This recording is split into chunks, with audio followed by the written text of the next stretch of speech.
We are about to begin a new year inside the Nature Creative, and I wanted to share with you just a little bit of my vision for the upcoming year.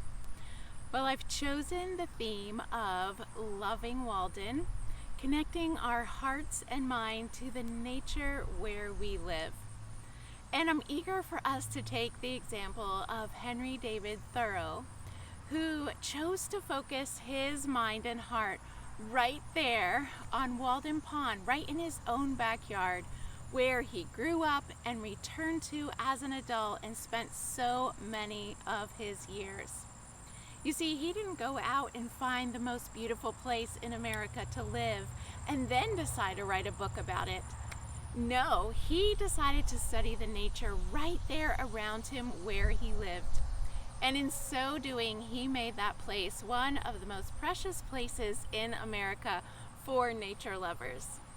I'm hoping we'll do the same as we look at the nature around each one of us throughout the coming year and really tie our hearts and our minds to what's around us.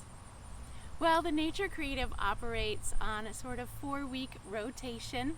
We have a theme for each month of the year, and I am excited for 12 new themes for the upcoming year. We'll study things like bees in September, hibernation in January, owls in March. We begin each month by reminding ourselves, why is it that we are taking time to spend in nature and to record our experiences? Some of the words we like to rehearse are curiosity, wonder, joy, delight, and beauty. We focus on a sit spot during that first week of the month, and I also release the 6 tutorials that we focus on for that month. We have a color study, a pen and ink study, a watercolor study, and this year for some of those watercolor studies, we're going to pull out the real brushes, not just using the water brush. So you'll be able to hone your skills a little bit more with the regular watercolor brushes.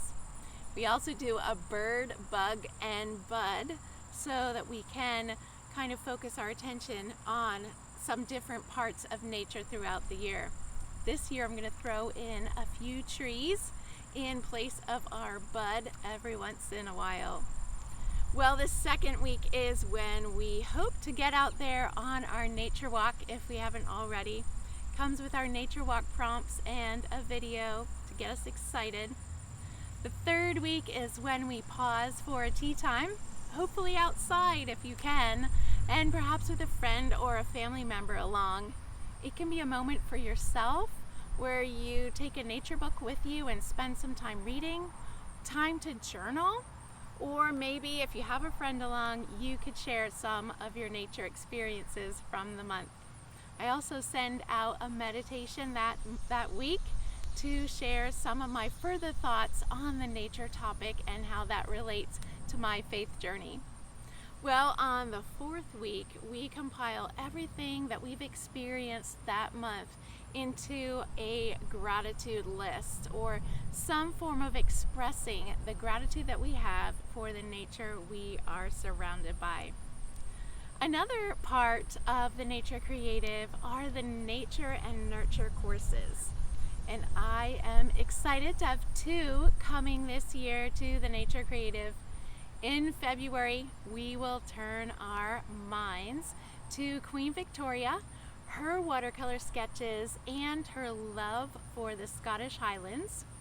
And then in June, we will focus on the life of Arthur Ransom and the first in his children's series, Swallows and Amazons. It'll be the perfect chance for us to do a little summer exploration and focus on water as well. Those classes will be available inside the Creative all the way through to the end of the August 2023 Nature Creative year. Well, the Nature Creative is designed to be a gentle way to take this nature journaling journey. And I know that all of us inside the Creative would love to have you join us this year and enjoy a way to experience nature together and to continue to tie our hearts and our minds to the nature that we live in.